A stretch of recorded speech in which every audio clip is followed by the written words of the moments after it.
Saudi আরব যেতে ইচ্ছুক কর্মীদের টিকা লাগবে না, বরং হজ বা ওমরা করতে ইচ্ছুকদের জন্য বাধ্যতামূলক করা হয়েছে মেনিনজাইটিসের টিকা।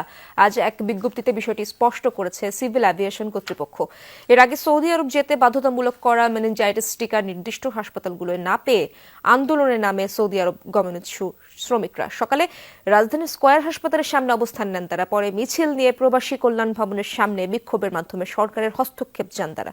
এরই মধ্যে এক বিজ্ঞপ্তিতে বিষয়টি স্পষ্ট করে সিভিল অ্যাভিয়েশন কর্তৃপক্ষ বলা হয়, যারা ওমরা বা হজ করতে সৌদি আরবে যাবেন তাদের সবাইকে যাওয়ার কমপক্ষে 10 দিন আগে মেনিনজাইটিসের টিকা গ্রহণ করতে হবে। ভ্রমণের সময় সেই টিকা নেয়ার সনদ সঙ্গে রাখতে হবে। তবে 1 বছরের নিচের শিশুদের এই টিকা নেওয়া বাধ্যতামূলক নয়।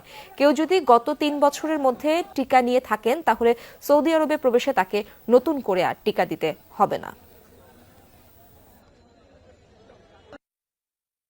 আমরা পরিষ্কার করে যে আমরা এবং প্রবাসী মন্ত্রণালয় থেকে বলে দেওয়া হয়েছে এবং সৌদি সিভিল এভিয়েশন যে ঢাকা থেকেও বলে দেওয়া হয়েছে, শুধুমাত্র উমরা এবং ভিজিট ভিসার জন্য মেনিনজাইটিসের ভ্যাকসিন লাগবে। একদম পরিষ্কার করে বলা আছে চিঠিতে। এইটা ওয়ার্ক ভিসা বা আকামা বা কাজ যারা করে তাদের জন্য প্রযোজ্য নয়। এটাও একদম পরিষ্কার, ওখানে কোনো কনফিউশন নাই।